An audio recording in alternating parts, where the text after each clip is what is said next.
Big boss Malayalam season 6ന്റെ പുതിയ അപ്ഡേഷനിലേക്ക് എല്ലാവർക്കും സ്വാഗതം. അപ്പോൾ ഇന്നത്തെ ദിവസം രാവിലെ നമ്മുടെ മോർണിംഗ് സോങ്ങിന്റെ ഇടയിലാണ് ജാസ്മിന്റെ ഫാമിലി ഹൗസിനകത്തേക്ക് വരുന്നത്. അവരൊരു വെൽ പ്ലാൻഡ് ആയിട്ടുള്ള ഒരു വരവ് തന്നെയായിരുന്നു കേട്ടോ. ഒരു ടെഡി ബിയറും ഒരു മാലയും കൊണ്ടാണ് അവരുടെ ആ ഒരു വരവ്. ടെഡി കാണിച്ചിട്ട് ചോദിക്കുന്നുണ്ട്, ഇത് മോൾക്ക് ആര് തന്നതാന്ന് ഓർമ്മയുണ്ടല്ലോ എന്നൊക്കെ ഇങ്ങനെ ഓർമ്മപ്പെടുത്തലുകളാണ്. ബിഗ് ബോസിനകത്തേക്ക് കയറിയതിന് ശേഷം പുറത്തത്തെ കുറേ കാര്യങ്ങളൊന്നും ജാസ്മിന് ഒട്ടും ഓർമ്മയുണ്ടായിരുന്നില്ല.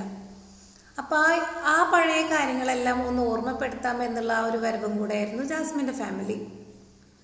പിന്നീട് ജാസ്മിൻ ആ മാല ഇട്ട് കൊടുത്തിട്ട് പറയുന്നുണ്ട്, ഇനി മോൾ ഇവിടുന്ന് വരുന്നത് വരെ ഈ ഒരു മാല ഈ കഴുത്തേക്ക് എടുക്കട്ടെ എന്ന് പറഞ്ഞു. പിന്നീട് അവർ കുറച്ചു നേരം നമ്മുടെ പവർ റൂമിൽ ഇരുന്ന് സംസാരിച്ചിട്ടുണ്ടായിരുന്നു കേട്ടോ.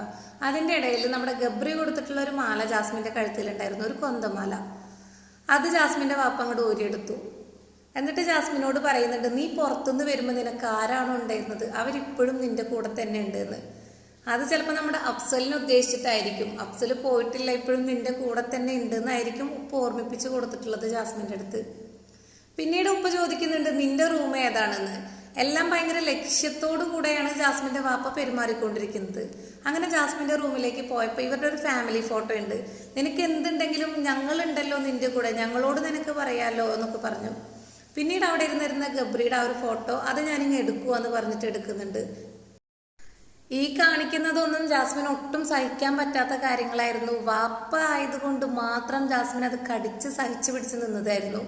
ഇതെങ്ങാനും വല്ല ബിഗ് ബോസിൽ ആരെങ്കിലും ചെയ്യാന്നുണ്ടെങ്കിൽ അവരുടെ കാര്യം കട്ട പോകുമായിരിക്കും. അവരതോടുകൂടെ തീർന്നു. ഇത് വാപ്പ ആയതുകൊണ്ട് ഒന്നും പറയാൻ പറ്റാത്ത ഒരവസ്ഥയിലായിരുന്നു ജാസ്മിൻ അത്രയും കണ്ണീരൊഴുക്കിയിട്ട് അവിടെ ഇരുന്നത്. ജാസ്മിന്റെ വാപ്പ ബിഗ് ബോസിലേക്ക് വന്നതിന് ശേഷം മറ്റുള്ളവരുമായിട്ട് വല്ലാണ്ട് സംസാരിക്കാൻ നിന്നിട്ടുണ്ടായിരുന്നില്ല. കാരണം ആളുടെ ആദ്യത്തെ ലക്ഷ്യം ഇത് രണ്ടും കൈക്കലാക്കുക, ജാസ്മിനെ ഗബ്രിയിൽ നിന്നും മോചിതയാക്കുക എന്നുള്ള ഒരൊറ്റ ലക്ഷ്യം കൊണ്ടാണ് അകത്തേക്ക് വന്നിട്ടുണ്ടായിരുന്നു. അപ്പൊ ആള് വന്നിട്ടുള്ള ആ ഒരു ടാസ്ക് കംപ്ലീറ്റ് ആയതിനു ശേഷമാണ് ബിഗ് ബോസിലെ മറ്റുള്ളവരുമായിട്ട് ആള് സംസാരിക്കാൻ തന്നെ ഇറങ്ങിയിട്ടുണ്ടായിരുന്നത്. നമ്മുടെ റസ്മിൻ ഇന്നത്തെ ഒരു ദിവസം കരഞ്ഞിരിക്കുന്നതായിരുന്നു. കാരണം ജാസ്മിന്റെ വാപ്പയൊന്നും വന്നിട്ട് വല്ലാണ്ടൊന്നും അവളെ മിണ്ടാനോ അങ്ങനെ ഒന്നിനും നിന്നിട്ടുണ്ടായില്ല. അപ്പൊ റസ്മിൻ ഭയങ്കര വിഷമത്തിലായിരുന്നു കേട്ടോ. കുറച്ച് കഴിഞ്ഞപ്പോൾ ജാസ്മിന്റെ വാപ്പ എല്ലാവരുമായിട്ട് സംസാരിക്കുന്നതിന്റെ ഇടയ്ക്ക് നമ്മുടെ റസ്മിൻ വന്നു.